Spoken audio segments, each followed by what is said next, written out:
बिस्मिल्लाहिर्रहमानिर्रहीम। अस्सलाम वालेकुम। मैं हूं असद और आप देख रहे हैं असद इलेक्ट्रिकल। जैसा कि लास्ट वीडियो में हमने एटीएस पैनल के कंट्रोल सर्किट की कंप्लीट वायरिंग कर ली थी और इसको चेक भी कर लिया था, तो आज की वीडियो में हम कॉन्टेक्टर्स के ऊपर अपनी मेन जो केबल्स होंगी, पावर केबल्स, उनको कनेक्ट करने जा रहे हैं। तो ये लोड के साथ किस तरह कनेक्शन होते हैं एटीएस पैनल में, आप डायग्राम में देख सकते हैं। एक हमारी मेन सप्लाई है यानी 3 फेज़ और न्यूट्रल, और एक जनरेटर से आने वाली सप्लाई है 3 फेज़ और न्यूट्रल। तो मेन सप्लाई हमने एक कॉन्टेक्टर में पहुंचा दी जिसको हमने K1 का नाम दिया हुआ था, और जनरेटर से आने वाली 3 फेज़ सप्लाई प्लस न्यूट्रल हमने K2 में पहुंचानी है। अब यहाँ पर जो हमारे पास कॉन्टेक्टर हैं वो 3 पोल के हैं, तो इसमें हम न्यूट्रल नहीं कनेक्ट कर सकते, लेकिन जो इसकी एक्चुअल कनेक्शन होते हैं एटीएस पैनल में वो ऐसे कॉन्टेक्टर यूज़ किए जाते हैं जो 4 पोल हों, ताकि 3 फेज़ और न्यूट्रल उसमें से गुजर सके। उसके बाद इसकी जो आउटपुट होगी दोनों कॉन्टेक्टर्स की, वो एक जगह कॉमन हो जाएगी। अब चाहे तो वो दोनों कॉन्टेक्टर्स के नीचे से ही हम लूप कर दें, चाहे कहीं और ले जाकर, तो यानी एट अ टाइम हमें लोड पे तो सप्लाई चाहिए ही चाहिए, चाहे वो मेन से आ रही हो या जनरेटर से। तो यहाँ पर आप देख सकते हैं कि रेड को रेड से, येलो को येलो से और ब्लू को ब्लू से और न्यूट्रल को न्यूट्रल से लूप कर दिया गया। उसके बाद यहाँ से हमने लोड के लिए सप्लाई ले ली है। तो यहाँ पर हम इसके कनेक्शन करते हैं। 3 फेज़ मेन सप्लाई इसमें आएगी, जनरेटर की सप्लाई इसमें आएगी, फिर ये दोनों लूप हो जाएंगे नीचे से। और यहाँ पर लोड के लिए हमने कुछ इंडिकेशंस लैंप लिए में, रेड येलो ब्लू। तो जब लोड पे सप्लाई आएगी तो हमें पता चल जाएगा, जब ये लैंप हमारे ऑन होंगे तो हमें पता चल जाएगा कि अब जो एटीएस पैनल की सप्लाई है वो लोड तक जा रही है, चाहे वो मेंस हो या जनरेटर की हो। तो अब इसकी वायरिंग हम शुरू करते हैं।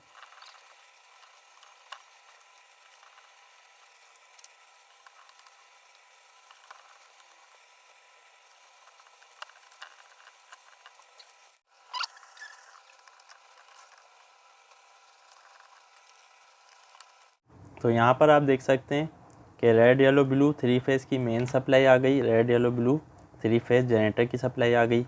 फिर रेड येलो ब्लू जो आउटपुट पर निकल रही है ये हमारे लोड में चली जाएगी, और यहीं से रेड येलो और ब्लू तीनों फेजेस को हमने जंप कर दिया दूसरे कॉन्टेक्टर के साथ। अब कॉन्टेक्टर ये वाला ऑन हो या ये वाला, लोड को सप्लाई दोनों सूरतों में मिलती रहेगी। अब इस लोड को हम कनेक्ट कर लेंगे अपने इंडिकेशन लैंप्स के साथ, रेड येलो ब्लू और न्यूट्रल हम कॉमन कर लेंगे।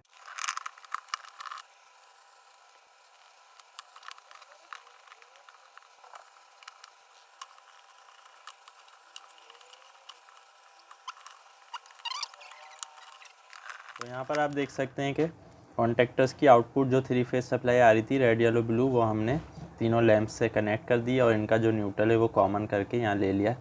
चूँकि ये लोड को हम सिर्फ एज्यूम कर रहे हैं, जब रियल लोड कनेक्ट होता है एटीएस पैनल के साथ तो उसके तीनों फेज़ और न्यूट्रल अलग आते हैं, और जनरेटर के जो कॉन्टेक्टर की तरफ से आ रहे होते हैं तीनों फेज़ और न्यूट्रल वो अलग होते हैं। लेकिन यहाँ पर चूँकि हम सिर्फ एज्यूम कर रहे हैं तो हम इसको अपने मेन न्यूट्रल से कनेक्ट कर देंगे और ये तीनों फेज़ अलग अलग हो जाएंगे। इसी तरह से जो हमने मेन सप्लाई की 3 फेज़ इनपुट लिए हैं और जनरेटर की सप्लाई के, ये भी सिर्फ हम एज्यूम कर रहे हैं, इसको हम अपनी सिंगल फेज़ सप्लाई से ही कनेक्ट कर देंगे जस्ट फॉर टेस्टिंग।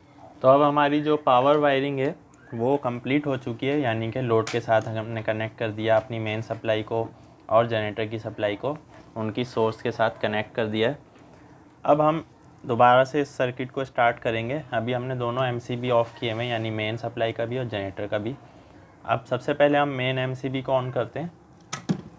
तो यहाँ पर रिले ऑन हो गई, रिले 1 और टाइमर 1। टाइमर 1 कुछ टाइम डिले के बाद हमारे मेन कॉन्टेक्टर को लोड के साथ कनेक्ट कर देगा। तो यहाँ पर आप देख सकते हैं कि तीनों फेजेस में वोल्टेज शो हो रहे हैं। तो अब हमारा जो कॉन्टेक्टर है मेन सप्लाई वो हमारे लोड के साथ कनेक्ट हो चुकी है। अब मेन सप्लाई फेल हो जाती है, मेन सप्लाई फेल हो गई, एटीएस ने जनरेटर को कमांड दी और जनरेटर हमारा स्टार्ट हो गया। तो जनरेटर स्टार्ट होने के बाद सप्लाई जनरेटर के एमसीबी में आ गई जो कि ऑलरेडी ऑन रहेगा। अब इसका टाइमर कुछ टाइम डिले के बाद इस कॉन्टेक्टर को लोड के साथ कनेक्ट करवाएगा। अब जनरेटर से आने वाली सप्लाई हमारे लोड के साथ कनेक्ट हो चुकी है। अब लोड हमारा जनरेटर पर चल रहा है। अब जनरेटर चल रहा था और मेन सप्लाई वापस आ गई, यानी रिस्टोर हो गई। तो अब यहाँ पर क्या होगा कि जनरेटर लोड के साथ कनेक्ट है, जैसी मेन सप्लाई आएगी सबसे पहले जनरेटर अनलोड हो जाएगा, चाहे वो चलता रहे क्योंकि उसको कूल डाउन टाइम भी चाहिए होता है। जनरेटर चलता रहेगा मगर यहाँ से कॉन्टेक्टर उसका हट जाएगा और वो अनलोड हो जाएगा। तो हम इसको ऑन करते हैं, आप देख सकते हैं मैं MCB को ऑन कर रहा हूँ। मैंने जैसे ही MCB ऑन किया जनरेटर लोड से हट गया और मेन सप्लाई का टाइमर ऑन हो चुका है। अब मेन कॉन्टेक्टर हमारा लोड के साथ कनेक्ट हो जाएगा। अब ये कनेक्ट हो गया। अब जनरेटर को हम जितनी भी देर में स्टॉप करवाना चाहते हैं वो हमारे ऊपर होता है कि कूल डाउन टाइम हमने कितना रखा हुआ है। तो वो जनरेटर के अंदर भी होता है, उसकी सेटिंग जो होती है, और वो टाइमर के ज़रिए से भी की जा सकती है। तो यहाँ पर ये बहुत सिंपल सा ATS पैनल है, इसमें सिर्फ 2 टाइमर्स, 1 रिले और 2 कॉन्टेक्टर्स का हमने इस्तेमाल किया है। असली ATS पैनल जो होते हैं उनमें बहुत ज़्यादा टाइमर्स वगैरह होते हैं। तो ये सिर्फ बेसिक सर्किट है। आपका कॉन्सेप्ट क्लियर करने के लिए एक दफ़ा दोबारा इसको देख लेते हैं। सबसे पहले हम मेन सप्लाई से शुरू करेंगे।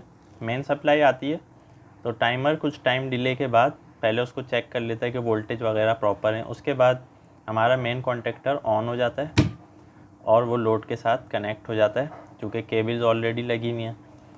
अब मेन सप्लाई फेल होने की सूरत में जनरेटर स्टार्ट होता है और जनरेटर अपने वोल्टेज प्रोड्यूस करता है। उसके बाद जनरेटर का सर्किट ऑन हो जाता है टाइमर के ज़रिए से। अब ये टाइमर हमारे जनरेटर के कॉन्टेक्टर को ऑन करेगा और ये कॉन्टेक्टर हमारा लोड के साथ कनेक्ट हो जाएगा। अब दोबारा से रिस्टोर हो जाती है मेन सप्लाई। जनरेटर चल रहा था तो जनरेटर अनलोड हो गया है क्योंकि कॉन्टेक्टर डिस्कनेक्ट हो गया उसका। अब टाइमर हमारे मेन कॉन्टेक्टर को दोबारा से ऑन कराएगा।